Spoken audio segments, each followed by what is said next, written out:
My name is Monira Foundation, and on behalf of the Austrian Cultural Forum New York, I would like to warmly welcome you and thank you all for coming. Tonight's event is an artist talk in the framework of Right Time, Right Place, an exhibition that is currently on show at Mana Contemporary, and that is examining the concept of public space. I was lucky enough to attend the exhibition opening on Saturday, and I can highly recommend to all of you to visit this exhibition.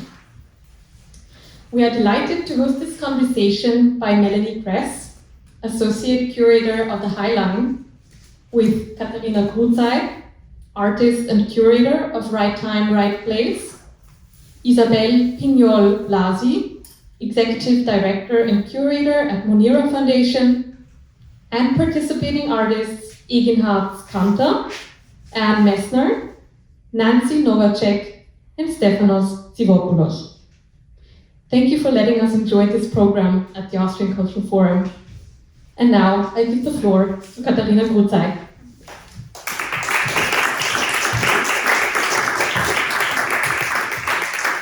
Good evening. Thank you very much. My name is Katharina Gruzei. I'm an artist and I'm the curator of Right Time, Right Place. It's a great pleasure for me to be here tonight, and it's wonderful to have a panel of experts from the curatorial side and from the artistic side. I'm very excited that we are going to talk about the artistic creation of projects in public space tonight. And I would kindly like to ask to thank a couple of institutions that supported us and also a couple of people. So I would like to kindly thank the Austrian Cultural Forum for the support of having me in the house in August when I prepared this show, especially Melina Ciamos, Aida Balamaci, that I see back there, and also Michael Haider, who is not here today, but also my great pleasure to meet you, and thanks to you, Susanne Keplinger-Schlesinger. You've just taken over the Austrian Cultural Forum 2 weeks ago. I remember the day because it was pouring rain. It was not a very welcoming day, but I think the more New York is welcoming, and I wish you a very, very great time here, and I'm sure we'll have a nice discussion together with you later on. I owe my thankfulness also to the other supporters of this project, the Austrian Ministry of Culture, the regions of Carinthia and Upper Austria that we are affiliated with, the city of Linz, for example, and my wonderful and great collaborator, Ysabel Pinyol-Blasi and the Monira Foundation. Thank you so much for supporting us and for having our show. Along with you, there is also a fantastic team of hands-on women like one of you, Anne Montkes and Cara O'Brien, as well as Diego Roque, who will help us with the video of this recording tonight. And I would also like to thank Spencer and Jorge, and I forgot the third name, I'm so sorry. Miguel. I knew it was a M. Last but not least, I want to express my highest gratitude and appreciation to the artists that participated in this project. It's quite a special project, and it's very exciting, and all of you made a huge effort to produce artwork in a very short time, and also outside of the regular studio space. So once we're going into public space, it's get a bit out of control and exciting, and it's an adventure, and we are amidst people, and it's a wonderful thing to do. So thank you for your hard work on this project. I want to name the artists because some of the artists are also in the audience. I couldn't put more people on the stage. I hope you excuse that, but I want to name all the artists of the show. The show is going till the 13th of November, and the participants are Charlotte Beckett and Roger Sire. Roger is right here. The great Valley Export, Gelatin, Marlene Hausecker, Eginhartz Kanter right here, Joshua Liebowitz over here, Luisa Magan left of him, Anne Messner, Rainer Neubauer, Nancy Nowacek, Jose Pazos, Octavia Schreiner, and Stefanos Tsivopoulos. Thank you so much for participating. I want to give you a short outline of the exhibition to advertise that you're coming to Jersey, an area that is absolutely fantastic, a wonderful neighborhood with the best Indian food and wonderful people that are very welcoming. Please take the PATH train and don't miss out on Jersey City and the Mana Contemporary. Public space has become a highly contested territory in the past decades. The term itself is a fluid concept that is constantly being redefined by its intricate cultural, historical, ecological, and political implications. Right Time, Right Place is an artist-curated exhibition that showcases works by international and established and upcoming artists with different approaches to the public sphere. Issues regarding its use and accessibility are ever more relevant as privatization reaches a peak in cities such as New York, while the COVID crisis has only further influenced an existing zeal towards the regulation of public space, underlining critical aspects of this discussion. Artists around the globe are taking to the public sphere, eschewing artist-designated areas and traditional venues to connect with a wider audience, not necessarily represented by gallery visitors. Others are involving the sphere in their practice and containing it in other media. Our show displays various artistic strategies, pointing out the potential of the public space as a social and a political arena. Indeed, some works included question the fine boundaries between private and public, often blending them. Right Time, Right Place revolves around informal and legally adjacent art practices that challenge the understanding of limitations. Furthermore, it underscores that the limits of art projects, activism, artivism, and community building intersect, and that social change and artistic practice are often intertwined. Curfews and new roles of conduct in particular have changed the relationship to public space for urban residents. Efforts to maintain order and cleanliness have significantly restricted the scope of action for artists. These boundaries call once more for their exploration. So that was the outline idea for the exhibition that I started to think of in 2019. I came to New York with a stipend of the Ministry of Cultures of Austria. For 3 months I was a lucky resident of the ISCP located in Brooklyn. And after my stay, I selected a group of American and of Austrian and New York-based artists who were interested in working in public space or containing it in their artworks. Then the pandemic happened. Right time, right place became wrong time and wrong place. So we were starting to discuss on Zoom, and we had 2 years to get to know each other, show each other artworks, and exchange ideas, knowledge, impressions, and experiences. Finally, together with 3 more artists from Austria, we arrived almost 3 weeks ago to realize the artworks that we were speaking about, or to get out and see if they work at all. So that was a massive situation for the artists to arrive in a new place and so quickly realize the artworks, and everyone did wonderful. I would like to thank the artists for their efforts to realize their thrilling projects under such adventurous conditions. The outcome is stunning, and I'm very proud of our exhibition. Please come to Jersey and visit the show at Mana Contemporary. It's open Monday to Friday, 11 to 5. So 10 of 14 artworks were especially produced for Right Time, Right Place the weeks before, and they are presented together with already existing work of Gelatin, Valley Export, Rainer Neubauer, and Stefanos Tsivopoulos. Thank you, and thanks also to the other artists for lending these beautiful, wonderful artworks for the show. I'm very glad. And I would like to quickly name the other participants of the panel before I hand over my microphone to you, Ysabel. So Stefanos Tsivopoulos is right here. Thank you so much that we can show your beautiful video here tonight. Melanie Kress is Associate Curator at the Highline. It's a great pleasure to have you here as a moderator tonight. Thank you for saying yes to doing that. And I can say that. Thank you so much. Eginhartz Kanter, who will quickly introduce us into a project he curated as an artist a while ago in Austria. Wonderful Messner, who will surprise us with something. And the great Nancy Nowacek that does one thing that I find so important not to leave out. In her artwork, she's making the water surfaces a topic where art and public space can happen. And now I would like to also introduce you, Ysabel Pinyol-Blasi. She's Chief Curator and Director at Monira Foundation. It has been such a pleasure working with you. It is amazing what we were able to do on the fly.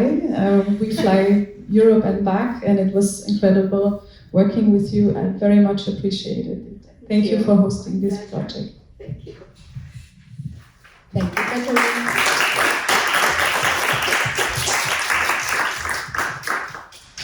Thank you, Katharina. Thank you, Melanie. Thank you, Austrian Cultural Forum. Thank you to all the artists that have made this exhibition possible. I know everybody has worked really hard to make this happen. So, my name is Ysabel Pinyol-Blasi, and I'm the Executive Director and Curator of the Monira Foundation. The Monira Foundation is a nonprofit 501c3 public charity that I started 3 years ago after being the chief curator at Mana Contemporary for the last 10 years. So very quickly, Monira's mission is to expand the reach and quality of art available to the public. We do this through artist residencies, exhibitions, and public programs. One of the main reasons why I was very excited when the proposal that Katharina was putting together, that actually came through Nancy, because she and I had worked on something else during COVID. When the proposal of Right Time, Right Place came to my attention, I immediately gravitated towards, and I think one of the reasons was because I was able to quickly understand the importance of public space nowadays, and more than ever. In our situation, Monira Foundation is given a space, right, by Mana Contemporary, which is a private organization. And what we do with Monira is we make that spaces that are private, usually would be occupied by tenants, we open them up and we make them accessible to the public. So that was one of the main reasons why I thought it was a very interesting approach. I also, of course, think that at the moment that you take art out of the gallery context, by default, you're making it much more accessible and communal, and the voice of the artist just becomes much more democratic, just by the simple fact that it's just reach a much larger audience. Anyways, I don't want to elaborate too much on that. I have a few notes that perhaps I can add later on if anybody has a few questions. But yeah, I think that's about it. Yeah. Thank you so much. Thank you. So, Melanie, I'm handing over to you. Thank you so much for doing the moderation. It's my pleasure. We'll keep this over here. Keep it over here. We'll do half and half. You guys can have that one, I'll have this one.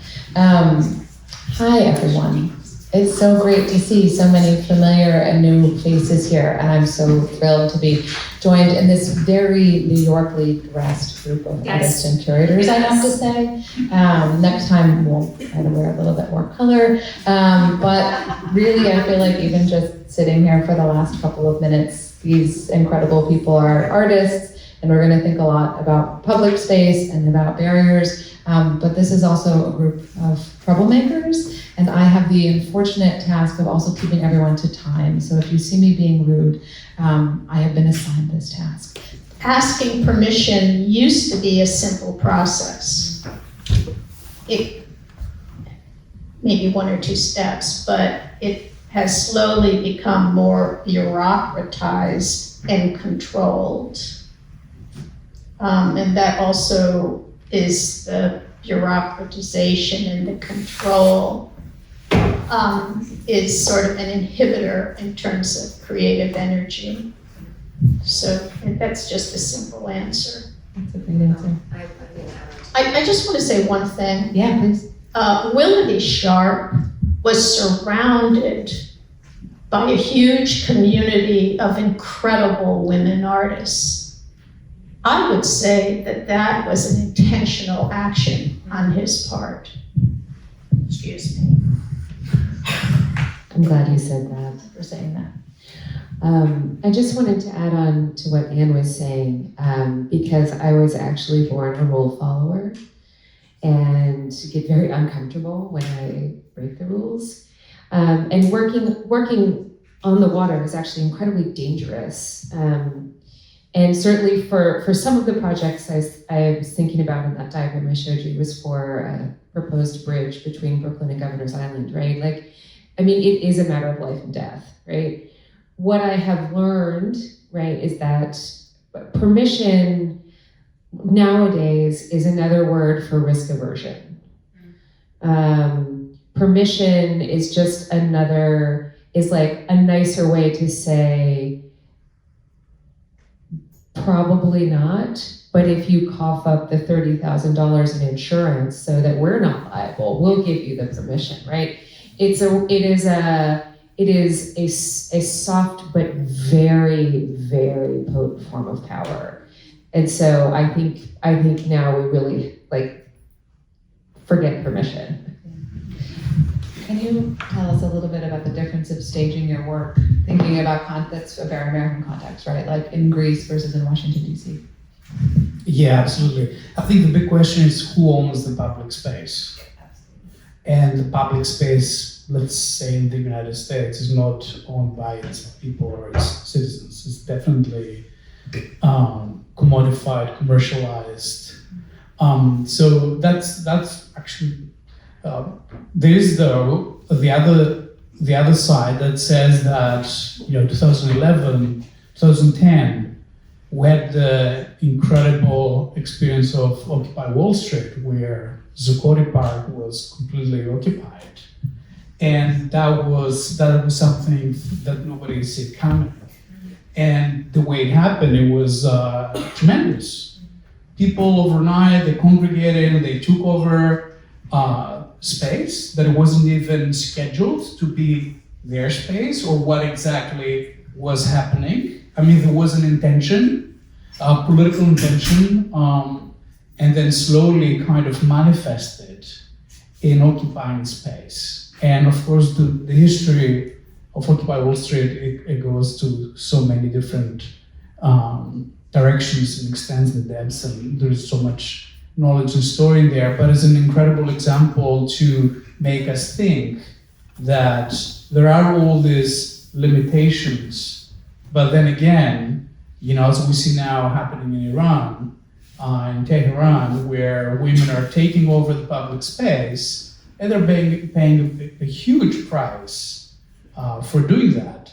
So there's a kind of a balance there that it says, how much are you willing to risk in order to claim your space in the public domain, your voice. And this is something that in Western democracies, that seems that has been extremely controlled, diminished. I think we sort of tend to think like there are different outlets, social media, where we can express what we think or our sort of create our networks and resistance, et cetera, but at the end of the day also through artworks, like for example mentioning my that piece and how sort of worked out in Greece and how it was here, I think there wasn't a big difference.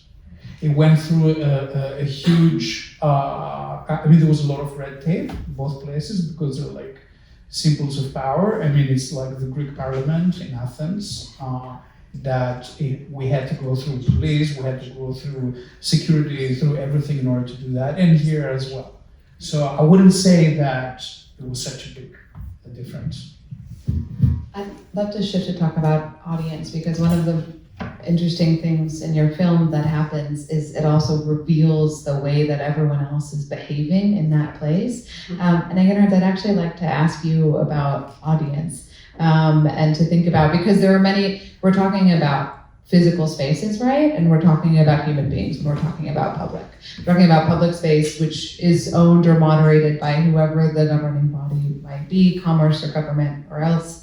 But we're also talking about people and how they're functioning. And they might be a public, they might be an audience. How do you think about audience in the project that you staged?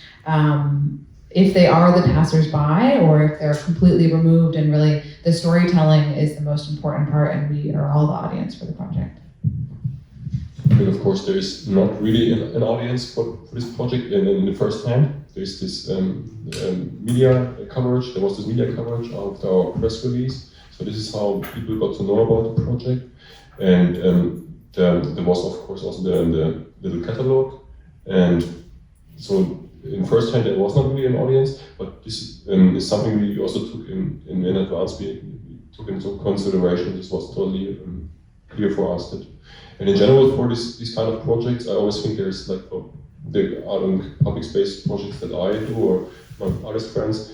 I always think they are like, they exist in two ways. Like there's passerbys, they just see them, and so they will witness a performance or something like this. And there's of course also very often an intended final photograph or an intended final video, something like this. So this, at least for me, it's always two artworks actually in some way.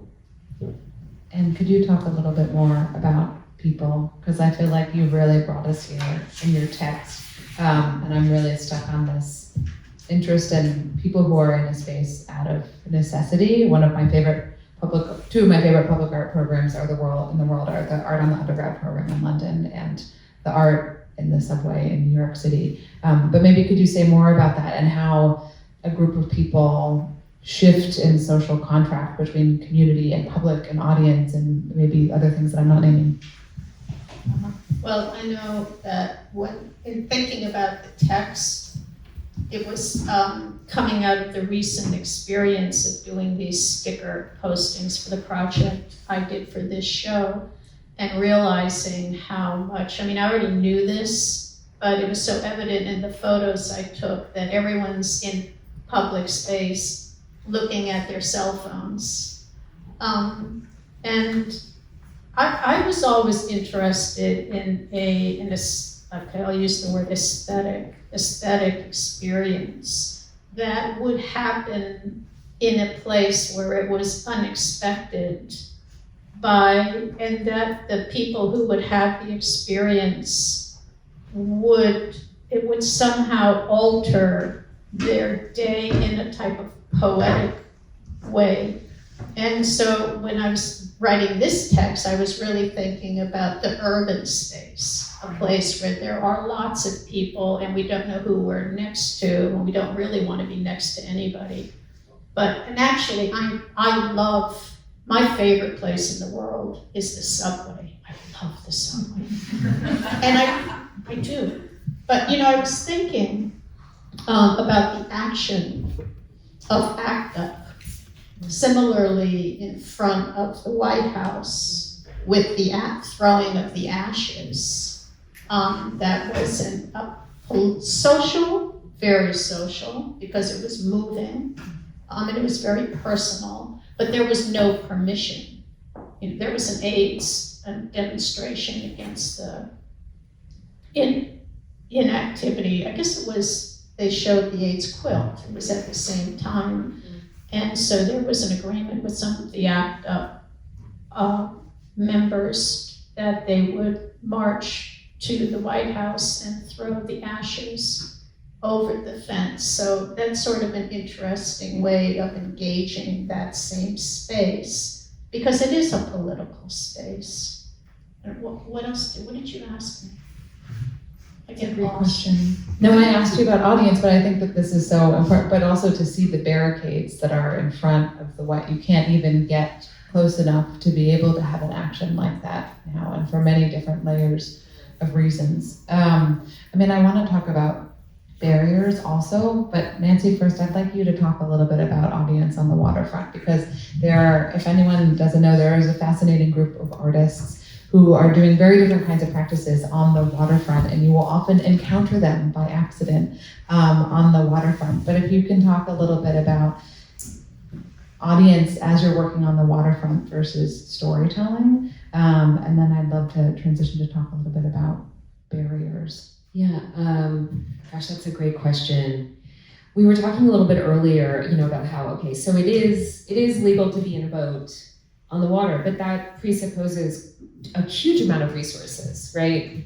Like you either have to be somebody who owns a boat, or somebody who knows how to use a boat, or somebody has the time and the resources to find somebody that has a boat and knows how to use a boat, which is, used to be de rigueur in New York City. Everybody knew how to use a boat, and most people had boats, pre-industrial New York. So it's a really interesting audience to work on the water, because working on the water often means working illicitly. It often means, gentle trespassing, light trespassing. So the audience is often as few people as possible, right? The audience is often like the birds or the garbage. For the piece, one of the pieces I made for the show, knowing all the illegalities of working on the water, I made a plan with a co-conspirator. I said, okay, meet me at Brooklyn Bridge Park at 5 a.m. because I don't think the staff will be circulating yet in the golf carts, and I am dragging 4 cement blocks in a grocery cart and a giant 5-foot-long box. I am not just out for a jog, and I'm driving it into the park. It's 5 o'clock in the morning, and there's somebody toodles by in a golf cart. And I was like, Jesus. So we had to go. An audience of 1. Well, thankfully, didn't notice me. So we're trying to work without audience as much as possible. But then once the project was up, everyone and their brother, right? Anyone who is enjoying this public asset is an audience. And so there's the kind of, who's the intended audience and who is the absolutely not ever audience. And I think that's really interesting, right? What audience do you want to draw, and what audience do you want to avoid? And so I'll just say it like that.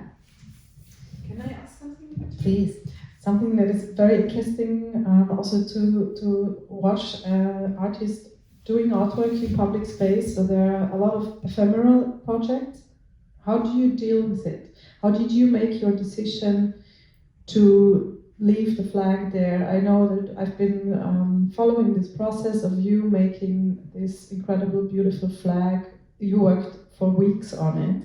So there is this decision, also Eginhartz can respond to it, or you, Anne, that you put out an artwork in the public space. How do you make a decision if you let it be there, if you have it vandalized, if you have it removed, if you record it, you photograph it?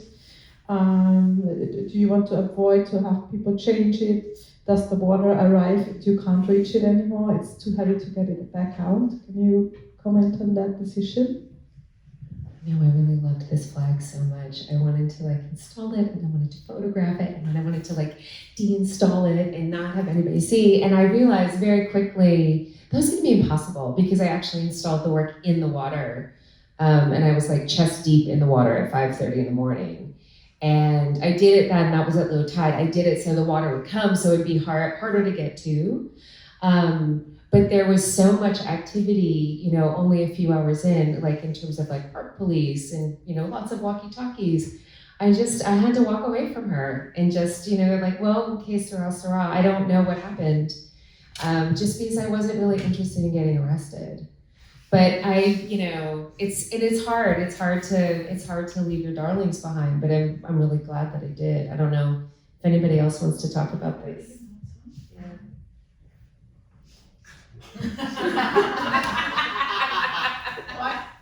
I was just thinking, there are lots of stories. Yeah. Listening to you talk about the High Line and the padlock and the permit running out. And then I was just thinking about like so many stories, right? And I think that is one of the things about working without permission. It's not just in the public realm, but you're out in the weather. Oh my God. But that stuff happens, and that maybe that's part of it, that you leave it up to chance. I did an exhibition in a subway car. I removed, and it was pre-planned, because I removed all of the ads from the subway car and replaced it with black and white photographs that were printed the same size of photographs that had been taken in subway cars during rush hour. And the installation of the show, which began with removal of the ads, all happened with the public watching, because we were doing it in the subway car while it was moving. And no one stopped us, no one got angry, everyone watched, and it became a conversation piece. But then, when it was all done, took the requisite photographs of the installation and left the car, and the exhibition continued. And I have no idea what happened to it.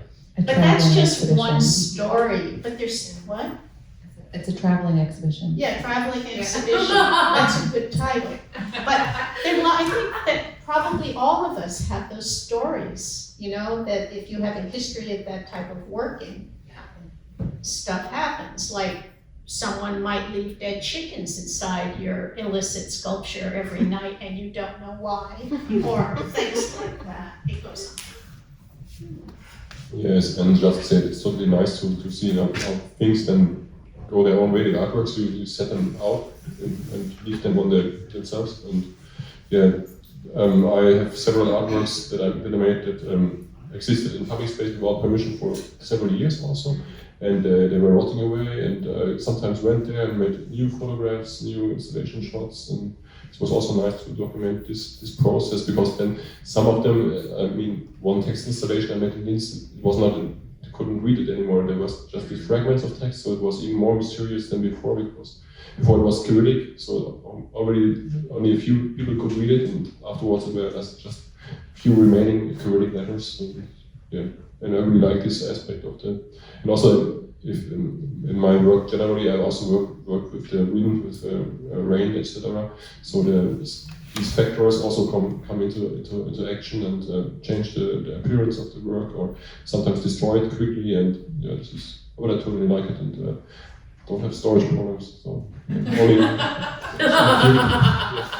I love the idea of rotting public artwork, disintegrating away. Well, there are so many rules, and I'd love to hear if y'all have questions, but there are so many rules, around public art, right? And New York City is on the High Line. All of our commissions stay on view for 12 months because it's the longest you can have what's called a temporary public artwork on view in a park in New York City. Once it's longer than 12 months, it becomes a monument. It's a different group of people who review it. And a lot of that is because the Parks Department can't afford to maintain artworks that would be donated to the Parks Department. So the rotting public artwork is the concern that determines this rule, right? And so much of what we think about when we're commissioning new works is how to make sure that it will last for 12 months. And so leaving things behind and letting them transform. And this element of chance, I think, is really beautiful. Do you all have any? Yeah, please. You used to be able to get a permit from the Department of Transportation to do work on sidewalks, but the permit was never longer than 6 months. DOT is more strict than parks. And these are the things you have to learn. Do y'all have any questions for anyone up here that we haven't touched on? Yeah, please. I'll do this.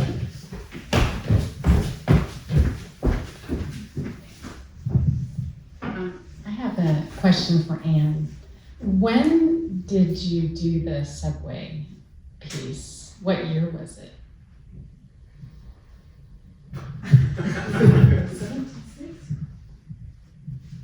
Sometime in the late 1970s. I date things according to what I think I was doing at a certain year. In the late 70s, I spent about 5 years only working in the subway system. I found it to be a nice, beautiful, peaceful place to spend time thinking. Do you think you could do that piece today? I'm a lot older than I was, and I don't have the same issues I had then. But no, I've thought a lot about it. I worked with a collective of 5 people. The collective was called ART, Artist Reaction Team, and we did a postcard project against the war in Iraq. We had 5 postcards, 100,000 of each, and we distributed them in the subway system. And one thing I can say about that is a subway car is a trapped audience.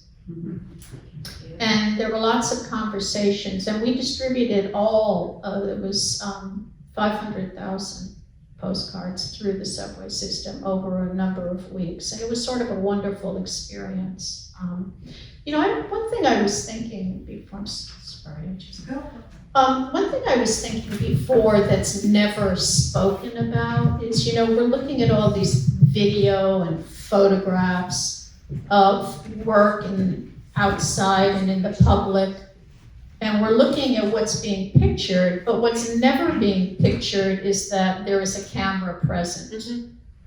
And I think that, right, because you never see a photograph of the camera unless someone's behind the camera person, or if a camera person is the work. But I think, like what you were doing in front of the White House, there were camera people there documenting it. So it wasn't like there were those couples doing things without the sort of official knowledge that this is something being filmed. And I just wanted to point that out. Well, documentation and ephemerality, right, often go hand in hand. Any question? Yes, I actually had a question that's a little bit connected to that for Stefanos. You said that you did an open call for people to participate. It seemed to me like they are kind of experienced in their movements and like in performance. Did you direct your open call for people who are in a performance sphere? First question, and the second, you mentioned you were dealing with securities there. How you were dealing on spot? Or you in advance organize things, talking to them, and did you rehearse with the performance? How long did you rehearse this work? Yeah. Thank you. To start with, the open call was in Washington, D.C. We invited people from the arts, different communities, a lot of local communities. It was also word of mouth. We talked a lot to people we knew there, and we received a lot of interest. And I think half of the people who expressed the interest, they ended up being part of the project. I mean, at the end of the day, it was more or less like technicalities that, the time and, people they had like conflictual schedules, etc. That's why because we wanted to include as many people as possible. Ideally, for every couple would be new people to be part of it. So there was a lot of space for that, for a lot of participants. The way, we rehearsed, actually we talked a lot about how to work on the performance. As you saw, almost every couple, they had a completely different way of performing, and that was part of the whole idea. Each couple remained a couple throughout the course of the day, so they were performing always the same sort of ritual. And in regards to security, yes, there was a lot of red tape, both with the security of the White House, but also with police. And we're working on it for about 3-4 months. And the date was set. It was the only date that we were able to perform that. And with regards to the security on location, there were several issues. They're not presented in the short video documentation, which, by the way, it's not the work, it's just the video documentation and nothing more. But we encountered a lot of issues with both, because, you know, at the height of the day, there were a lot of schools, there were a lot of tourists, it was chaos right in front of the gates. But the performance kept on going, and somehow what it created, it was this sort of like conflict, you know, with the other kind of rituals that they're happening right in front of the house, you know, taking pictures, posing and all that, and then all of a sudden you had this performance going on, this very silent, peaceful movement of these two bodies, and you get a little bit of a glimpse of the sort of like interruption that it was creating in the flow of, you know, the banal, continuous reality of every day. I hope I answered your question. Yes. Thank you. I think we have a question in the front and then we'll wrap up. Thank you very much. I don't want to hold the discussion up any longer, but first of all, thank you for this very thought-provoking discussion. My name is Susanne Pinyol-Blasi. I'm the director of this forum. I just arrived 2 weeks ago and I'm rediscovering a city that I love, that is New York. And I really believe city, not only Manhattan, but also the other boroughs. And one thought that came up in my mind is that can you see the difference of working with authorities before COVID started and afterwards? Just an observation from Vienna, and maybe Ms. Gruzei agrees with me. I have the feeling that authorities are getting a little bit more relaxed about the open space, because I remember in May 2020 when people were just locked in the lockdown and desperate, and a lot of energy was bottled up in small apartments. Main arteries of Vienna were opened up. We call them Begegnungszonen. Very long streets that lead out towards the Viennese woods, to the green areas, in order to encourage people to just move on the streets. And I think that had a very positive effect on society, because all sorts of things all of a sudden happened. You got to know new neighbors, children were playing. We finally won the war against the cars, and there were fights between pedestrians, joggers, and Eginhartz drivers of big cars. I very much enjoyed this. Of course, things developed backwards in many respects, but I think we have more leeway now. When I now look at the streets of Manhattan, I see these interesting restaurants with silk flowers and stuff.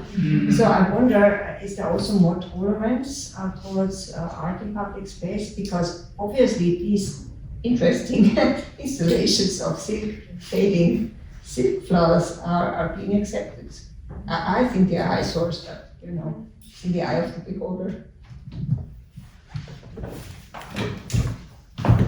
Maybe I do a quick response. It's very interesting what COVID did to the cities, because from one moment to the other, a utopia happened. And we experienced again how the skies look like, how we feel when all the noise from the streets is gone.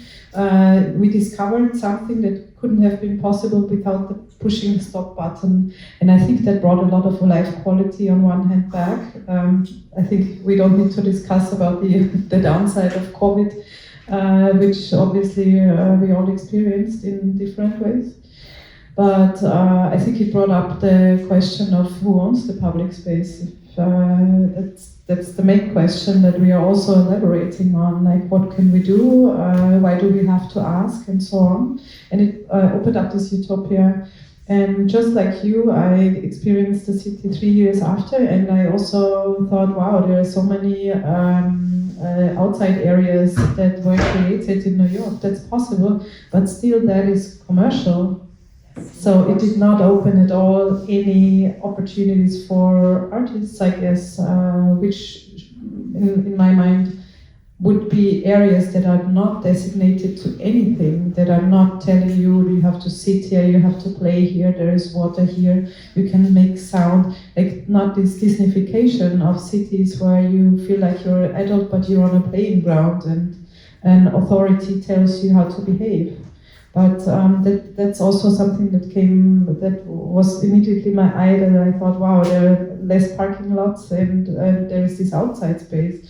But from your experience as New York, people living in New York, did you experience any changes in the public space that is really something that could be a playground or an area or a liberation or a possibility for articulation that is not connected to commercial and commercial idea?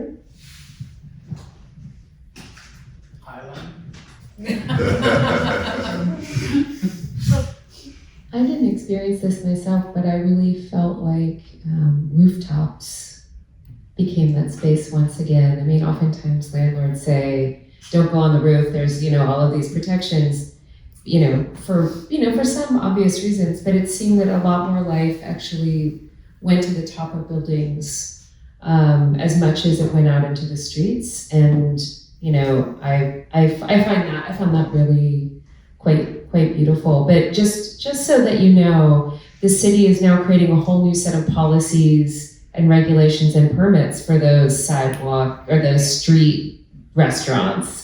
So not even commerce is getting a break now, right? Like it was all a temporary alleviation, but it's the rules are back.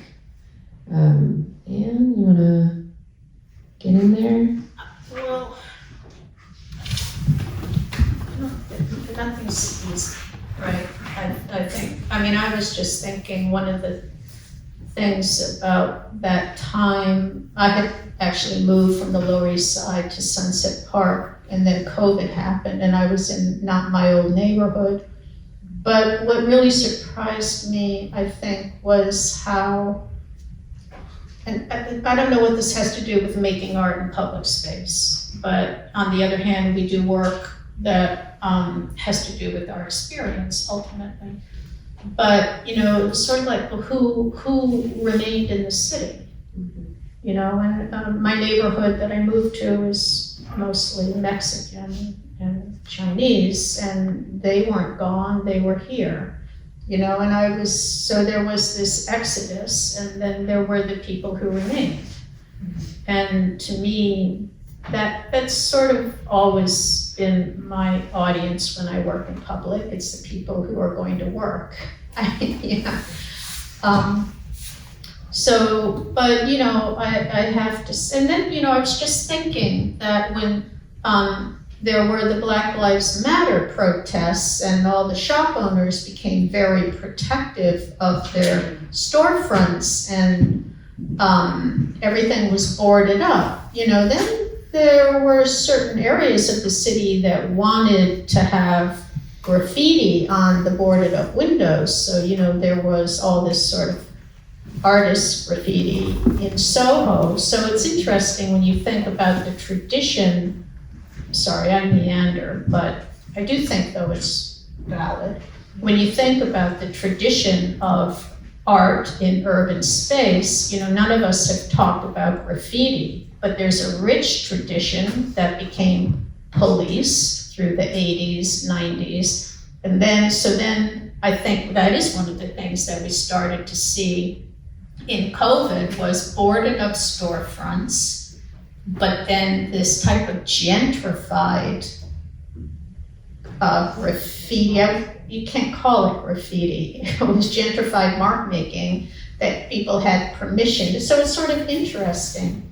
And then there was the other graffiti, of which there was no permission, and there was a lot of it. So that actually isn't necessarily about COVID, but it is about this sort of use of the urban space and how it's policed or not policed and who gets permission and who doesn't get permission.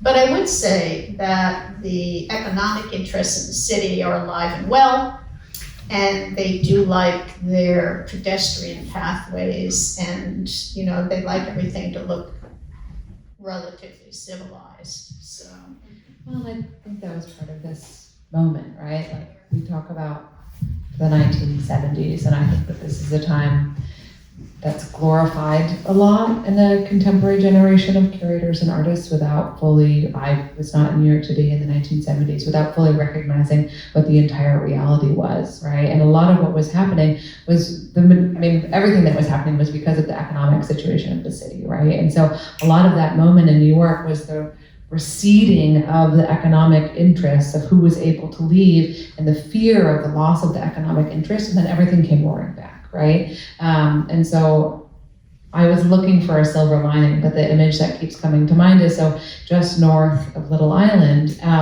Google bought one of the piers that's just to the north. So they own a few square blocks in Chelsea now. And they bought this pier, and a colleague of mine the other day was talking about needing to go check out the new public space on the top of the Google pier, right? So if we're thinking about the generations of New York City and the mayoral generations of New York City, right? We have the economic situation of what Giuliani supposedly cleaned up. We have the movement of Bloomberg into the privatization through making public of the waterways. I work for an institution that's very much a part of that generation. And the next generation that I hope that we're not looking towards, but we might be, is the tech generation, right? And so like the buying of public space that's fully corporate and still has this label on it. That's my complete failure at bringing us to a silver lining. But I want to be mindful of time, and I want to thank you all so much for organizing this really beautiful and inspiring exhibition, for supporting and making space for this conversation and the show, and for making such beautiful work. I'm sure that everyone will stick around a little bit if you all have more questions, but thank you for joining us, and thank you everyone for being here.